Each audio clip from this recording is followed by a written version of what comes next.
Hey, what's going on, guys? Welcome to the Dr. Boyce breakdown. I wanted to talk about what's been going on with the pandemic in terms of which restaurants have done well and which ones have not.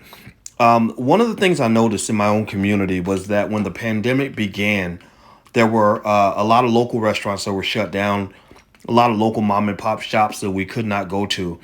And simultaneously, there were places that were open all the time. You could go to Lowe's, you can go to Target, you can go to Walmart, you can go to McDonald's, you can go to Chipotle, stuff like that.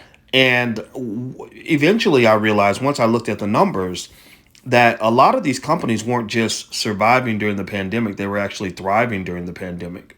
A lot of these companies were actually doing better during the pandemic than they were doing before the pandemic. A lot of these restaurants lost money, but there are a lot of companies that are actually expanding. And I think this really reflects one of the biggest problems of this whole pandemic.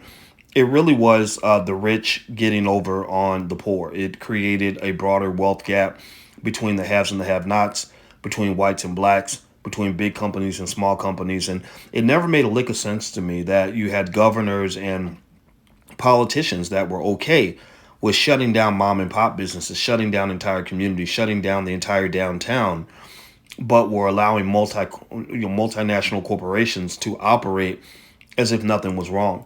And so you've seen this really in the stock market. A lot of these companies, their stocks have performed extremely well. Their revenues are extremely high. And I know businesses, in terms of business owners that are millionaires, who have said, look, I'm making more money during the pandemic than I made even before the pandemic. All of this is wrong, and it's really bad policy. Also, the World Health Organization just stated that lockdowns were a bad idea to begin with. I've always stated that, and I still believe that. So just be careful. Don't let these politicians tell you how to live your life, because at the end of the day, they don't care anything about you.